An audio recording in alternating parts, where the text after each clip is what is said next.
beautiful, smart, hilarious, and now engaged, and author of her 10th book. Jenny McCarthy is on a roll as co-host of The View and the author of Stirring the Pot, and she's right here reading it as we speak. Jenny McCarthy, and cracking yourself up, I might add. Thank you. And I'm learning a lot. You are learning a lot. Well, I'm reading your book and learning a lot. Are you? I am. So you tell a story in the book that kind of shocked me because no one Am I said... going to remember it? You will. You will soon, so shortly. No one thinks of you as shy. But in the book, you talk about how you were deathly afraid of public speaking to the extent that you went to a guidance counselor's office and threw up on the floor. Threw up on the floor and changed my major. I mean, I went to school to be a special ed teacher. Right. And I went to my public speaking class and threw up. And my counselor said, you know, what else do you want to do? I said, maybe be a nurse. Just switch majors. Right. I mean, and why did you think you could be a nurse? Remind us.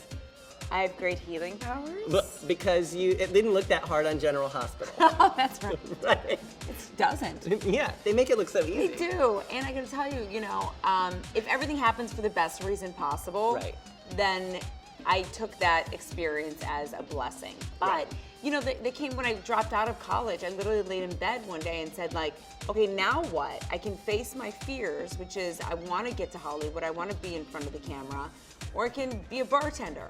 Right. And so I knew that from, you know, famous gurus and whatever those things are to face your fears, I decided to kind of take that route in life, and I went right towards it. So I realized from that point and for the rest of my career and my life, whenever I became scared of anything or felt fearful, I knew that on the other side of that was like my special purpose or something that I'm supposed to do in my life. Right, and we know now that you're engaged. Congratulations. Thank That's you so exciting. much. What has been the weirdest part about dating, not specifically Donnie, but dating as a celebrity? What's the weirdest part about trying to even do that?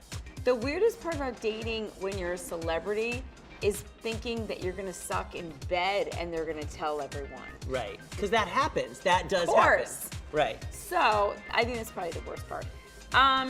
Or sleeping with a fan. I think that's hard because you don't, you know, how do you sleep with someone that wants your autograph? Right. That's a little bit weird. Yeah, it is. So I think finding the love of my life that I wrote down, you know, I did not write down I wanted famous, but I did write down a list of 15 characteristics, which was, you know, spiritual and chivalrous and da-da-da, and loves what he does, and he fit all of those things. Right. So I feel like his famous part equals my part, so we balance each other. We should mention that it's Donnie Wahlberg, for those of you who don't know, and you just got engaged, and in a wonderful way, he got your son involved. Isn't that nice? That's amazing. He first planned like a big boat. He was gonna do some skywriting thing, and then he said, "No, I'm gonna like include her son." And he's, you know, when you're a single mom, you realize there's a package deal here.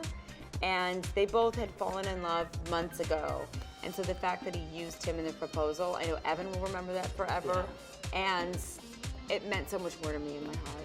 And I have to say, I saw the episode of your talk show, your late night show, where he was on, and there were sparks. There were... Right? Yes. So it's nice to see that moment, that you can trust that moment, because it evolves into something more serious. Exactly. That flirting was real, and it led to something even more real. Yeah.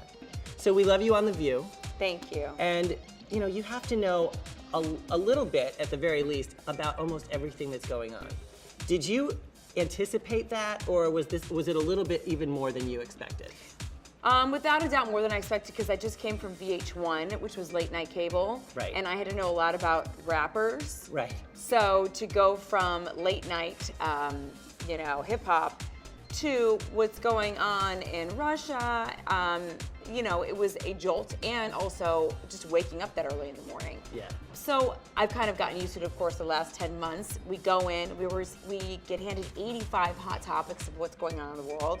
We get to shout what interests us, and we have about 45 minutes to run to our dressing rooms, do our own research, do some critical thinking, write down notes, our opinions, and then go out and fight for airtime to get our points across. And if you say something slightly wrong, you will hear about it. This is the world of social media. You will hear about it. You know, it's amazing that how much judgment is out there over opinions. Right.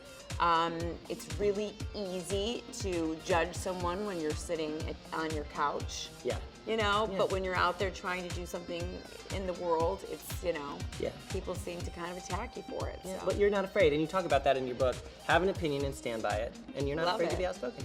Barbara, leaving The View. Barbara, a lot of talk about Barbara Walters' last day on The View. She has said that she would not mind seeing a man as a panelist. What's your take on whether or not a guy should be a panelist? I would love nothing more in the world to have a guy. I'm not sure that's going to happen.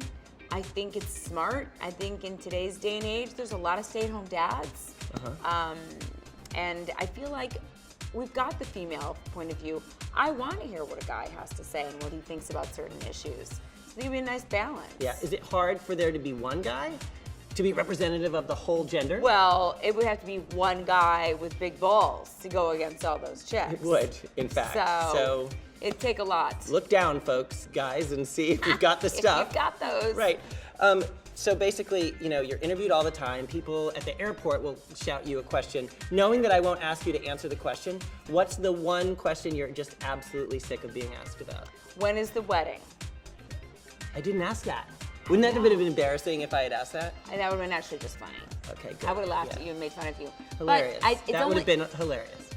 It's only bad because we just were engaged. So Right. I'm still kind of enjoying the engagement. And I don't know too many people that get engaged the next week. They're like, the wedding's September 14th. Yeah. I Right. mean, I've done it before. I'm not rushing to get down the aisle.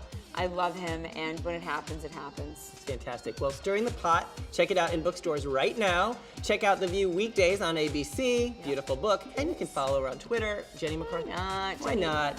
Do it. And watch more videos like this one right here at AOL.com.